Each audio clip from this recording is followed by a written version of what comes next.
Sea of Thieves has a content problem. Not because there's nothing to do, but because almost none of it feels rewarding anymore. So should Rare start looking at Sea of Thieves 2? I think it's complicated. Let me explain. I've thought a lot recently about what a sequel would look like and what Rare could innovate on. A lot of my suggestions may be controversial, but I think they would go a long way with player retention, investment, and generate more incentive to play in both PvE and PvP. At its heart, Sea of Thieves is an extraction shooter. An extremely casualified extraction shooter where upgrades are purely through vendor reputation and cosmetics, but at its core it requires you to put yourself in danger of being attacked, to find loot, and take it back to a safe spot to secure your reward. And I think a lot of the gameplay investment issues come from the cosmetics. It's the main thing to earn in the game, but is also heavily prominent in the Pirate Emporium or the microtransaction shop. This blurs the line of incentivization. In older multiplayer games, cosmetics told stories. You saw armor or a weapon skin and immediately knew what someone accomplished to earn it. In Sea of Thieves, that line gets blurred because some of the coolest cosmetics come from the Pirate Emporium. The easiest solution would be to remove the Pirate Emporium, but let's be honest, in 2026, that's extremely unrealistic for any live service game to do. So how do we fix this? It's tough. The cosmetics are the core of the game, and if you add rewards that increase gameplay strength, you lose a lot of the even playing field Sea of Thieves provides between new players and veterans. There will always be a skill gap present, but the game can reward smarter new players to occasionally beat veterans. My first proposal takes a few ideas from other games. I think a seasonal upgrade system akin to Marathon would go a long way in engaging players with the core aspects of the game. And before anyone panics, I'm not talking about MMO-style stab boosts where veterans become unkillable. By focusing on certain factions and turning in their respective loot to the associated vendor, you can unlock perks in a tree that, for example, increase your sprinting speed, increase your reload speed, or PvE-specific perks like digging faster or chests pinging their general location. Essentially, motivation to enhance your gameplay experience by becoming more efficient through certain traits. In Marathon, you have the ability to earn all the skills in every skill tree if you play enough. Sea of Thieves should be different. The difference would be that you would have limited skill points each season. You could reset your skill points to spec into different trees, but you can't unlock all the skill points for every tree.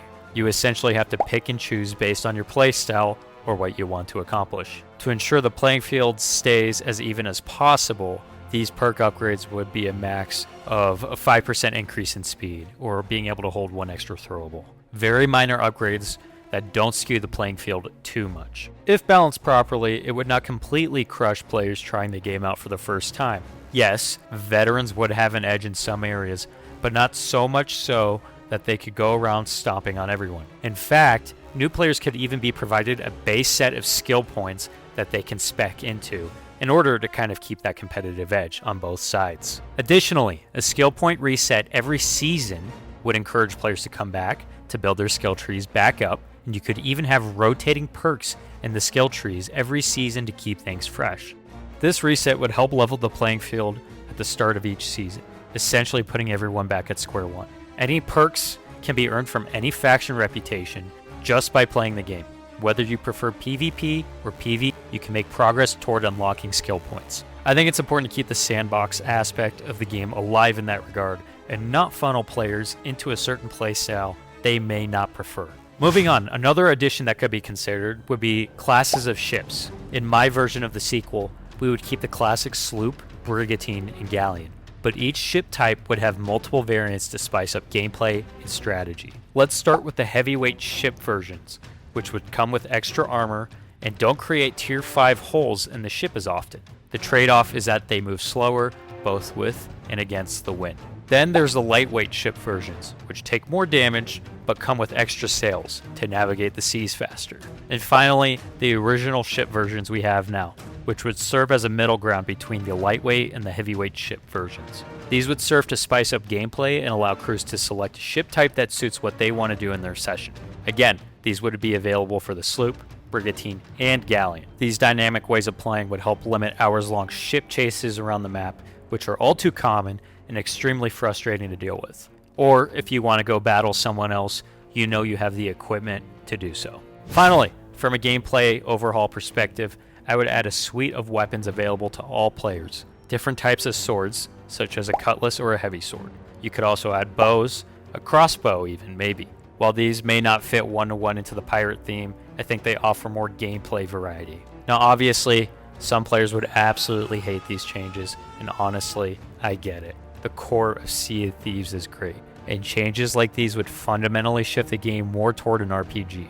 But at this point, I personally think it's what's needed. I don't know, you may disagree with me, but cosmetics can only be enticing for so long, especially when half of them are coming from the Pirate Emporium. Finally, I think a fresh map would be needed. No islands would carry over from the first game. Here's some concept art from Rare that could serve as new player areas. I would keep the map size the same and the maximum ship count per server the same as well, but remove diving to other servers, as I think the problem of empty servers we're experiencing now is more due to diving than it is to map size or player count. Some other smaller additions that wouldn't impact gameplay as much that I think would go a long way would be a single player campaign that finally focuses on Flameheart, who's been teased for years at this point.